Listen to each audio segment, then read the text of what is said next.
ভালোবাসার সংজ্ঞাটা হচ্ছে আমি ঠিক এক্স্যাক্টলি ডেফিনেশন বলতে পারবো না। আমার কাছে হচ্ছে ভালোবাসা মানে হচ্ছে কারো কাছে খুব কমফোর্টেবল থাকা, খুব অনেস্ট থাকা এবং যার কাছে তুমি সব কিছুই শেয়ার করতে পারো, সেটাই হচ্ছে একটা ভালোবাসা আমার কাছে। আজকে প্রমিস ডে নাকি আজকে কি ডে আমি জানি আজকে না। কি ডে জানে না, বাট ও বলেছে যে ও সব সময় আসবে আমার সাথে।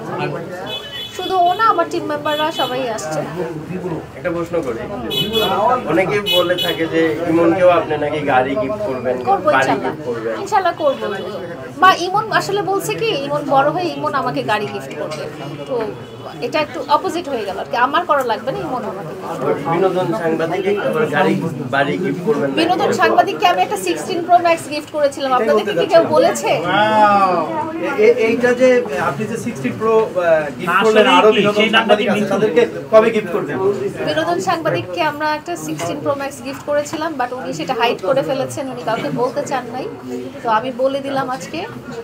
আপনি সবার সাথে শেয়ার করেন, মিলাদ টিলাদ দেন। আপু, সামনে 14 ফেব্রুয়ারি বিশ্ব ভালোবাসা দিবস। ভালোবাসা দিবস উপলক্ষে কি আয়োজন আছে বা কি করবেন? আমি তো সিঙ্গেল মানুষ, আমার আসলে কোনো আয়োজন নাই। আপনারা যদি কেউ আমাকে সারপ্রাইজ দেন তাহলে সেটা একটা আয়োজন। সিঙ্গেল কেমন? আমার পাশে আমার নায়ক তো ছোট ভাই, ওর গার্লফ্রেন্ড আছে না। এই দিবসটাকে আপনি কিভাবে দেখেন? কোনটাকে? পূর্বে আপনি কিভাবে দেখেছেন বা এখন কিভাবে দেখেন? আমি সব সময় প্রত্যেকটা ডে সেলিব্রেট করি। যে বলে না যে mother's day, father's day, Valentine's day, আমার মনে হয় কি এই দিনগুলো থাকার দরকার আছে। কারণ আমাদের লাইফে যেটা হয় যে আমরা তো খুব সাধারণ একটা লাইফ দিন যাপন করি, এখানে যখন স্পেশাল কিছু আসে আমাদের লাইফে একটু উৎসব হয় বা একটু চিন্তা হয় অন্যদিকে। আমি সবগুলো ডে সেলিব্রেট করি, আমার ভালো লাগে। জিজ্ঞেস করতে চাই যে ভালোবাসার সংজ্ঞাটা আপনার কাছে? ভালোবাসার সংজ্ঞাটা হচ্ছে আমি ঠিক এক্স্যাক্টলি ডেফিনেশন বলতে পারবো না। আমার কাছে হচ্ছে ভালোবাসা মানে হচ্ছে কারো কাছে খুব কমফোর্টেবল থাকা, খুব অনেস্ট থাকা এবং যার কাছে তুমি সব কিছুই শেয়ার করতে পারো, সেটাই হচ্ছে একটা ভালোবাসা আমার কাছে। লায়লা কেন এতটা ব্যতিক্রম? কোন দিক দিয়ে? কি এমন আছে লায়লার মাঝে?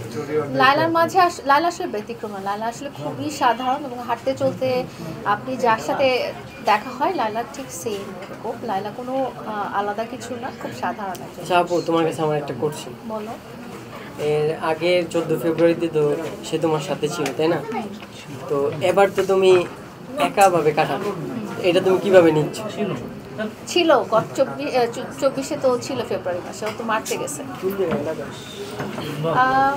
এবার আমি যেটা বলেছি যে কি, আবার বলো কোশ্চেনটা। আমি বলেছি বলতেছি যে যে গত ফেব্রুয়ারিতে হ্যাঁ, সে ছিল, এই ফেব্রুয়ারিতে সে নাই। এখন আমি তোমার সাথে ঘুরবো। ঘুরবা ঠিক আছে, বাট হ্যাঁ। এটা এনজয় করবা কিভাবে? এই তোমার সাথে ঘুরবো। তুমি আমার ভার্চুয়াল লাইফের হিরো না, তোমার সাথে ঘুরবো। ভালোবাসার মানুষকে ধরে রাখতে হলে কি কি যোগ্যতা থাকবে? আসলে আমি একটা জিনিস দেখেছি কি, যে থাকার সে কোনো কিছু না পেলে, কোনো কিছু যোগ্যতা ছাড়া, কোনো রকম কোনো কন্ডিশন ছাড়াই থাকবে।